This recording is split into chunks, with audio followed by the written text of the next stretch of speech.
Welcome to our live training session number 30, part 8. In this video, we're going to take a look at the cold starting and warm-up operation on day 2 with our Evolution 9, as well as taking a look at setting up our wall wetting table 2, which is going to be meant for the acceleration enrichment for an engine that is warming up. We're going to have a lot to cover, so let's jump into the live training session so we can get started. Welcome back to our live training session with our Mitsubishi Evo 9. In the last video, we fixed all of the problems we were having in some previous videos. So we got the knock control figured out by putting in the flat response knock sensor. We got the oil pressure problem resolved by installing a new oil pressure sensor and resetting our protection calibration curve.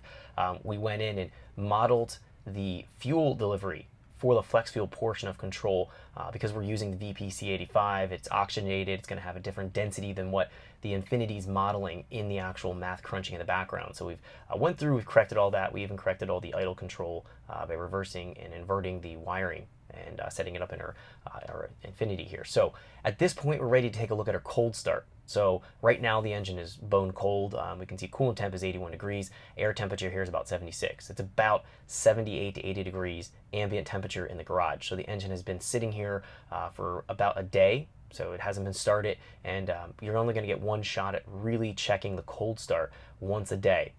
Whether the ambient temperature is going to be 20 degrees or it's going to be something like 80, 90 degrees, because it's summertime right now, it's relatively warm. So what we're going to find is the fuel delivery and the fuel demands on an engine are going to be much higher on a cold engine compared to a warm engine. If we actually jump in here to our VE table 1 and our VE table 2, these tables represent a warm engine. So we're going to have modifiers applied on top of these tables. So when we do our tuning process, we essentially have to ignore any kind of cold starting and warm-up enrichment as the engine's coming up to operating temperature. We need to kind of get our engine above that point till it actually gets warmed up, tune these tables, then wait for the engine to cool down, and then evaluate going in for our post-start enrichment and our warm-up enrichment tables so that we're able to properly add fuel on top of these tables. Because again, these tables are going to represent the warm engine, or the engine coming up to operating temperature. And what's going to happen here is we have the atomization of the fuel being appropriate, or being where it needs to be at when the engine's warm. When the engine's cold, it's going to have poor atomization. The fuel is going to not be atomizing properly. It's going to try to stick to the intake track, to the intake valve.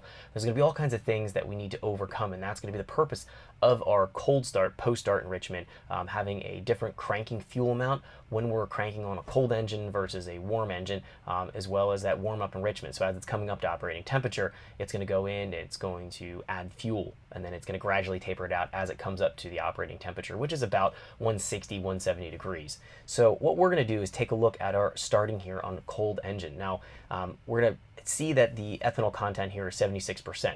So we're going to have this situation where we have our lambda cranking table here.